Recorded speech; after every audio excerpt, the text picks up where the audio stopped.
你知道当年香港电影的影响力有多大吗？当李子成挂着手雷闯入茶佛的老巢时，简直像极了只手遮天里山鸡去找乌鸦那一幕。怎么，带这个拔了？你吓得我了！试试看。然而不同的是，山鸡是为了救人，而李子成却是为了杀人。他希望和茶佛联手干掉丁清，可冤种茶佛毕竟是泰国最大的黑帮大佬。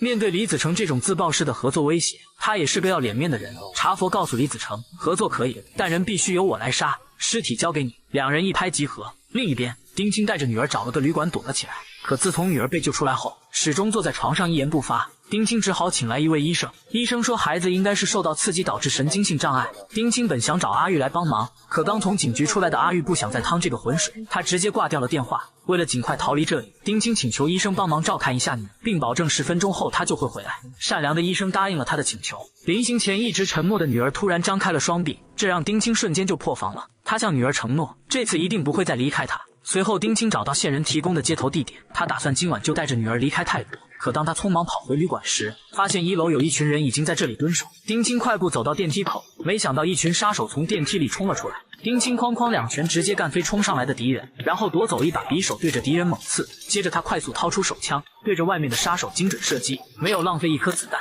迅速解决了战斗。丁清知道这里一刻也不能停留，他急忙从楼梯向房间赶去，可是楼梯间也有杀手守候。丁清慌忙躲闪反击，好在手里有枪，他一眨眼就干掉了4、5个敌人，但杀手不断的从楼上冲下来，子弹很快就打光了，他只能和敌人展开近身肉搏。虽然不在电梯里，但作为一代战神，这些杀手根本就不是丁清的对手。很快他就干掉了所有敌人。然而当他慌忙赶到房间里时，李子成在这里早已经等候多时了。看着倒在血泊中的医生，丁清恳求李子成放过他的女儿，毕竟孩子是无辜的。但他显然忘了李子成冷血屠夫的称号。看到丁清恐惧的表情，他更加兴奋。还没等丁清站起来反抗，茶佛小弟直接就拍晕了他。按照老大茶佛的要求，他们要先给丁清分尸，然后把尸体交给李子成。可就在这时，李子成突然掏枪把茶佛小弟全部射杀。他命令2个手下把丁清带到指定地点，自己则带着孩子过去。他要独自享受给仇人开膛破肚的快感。可当手下押送丁清出去时，一辆车子突然从侧面撞了上来。原来是阿玉赶到了这里，他赶忙解开丁清的手铐。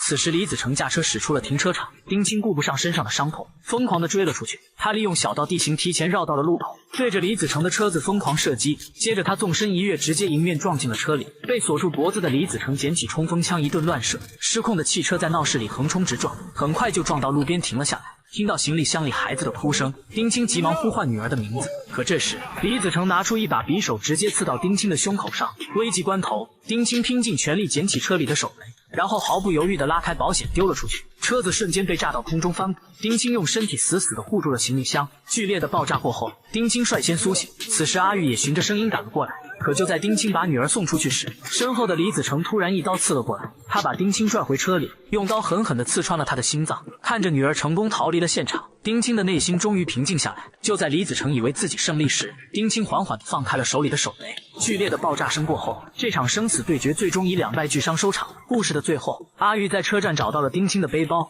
原来之前在联系阿玉时，丁清早就做好了所有安排。按照他的遗愿，阿玉带着孩子来到了巴拿马。丁清终于让女儿过上了她所向往的生活。故事到此结束，我们下期再见。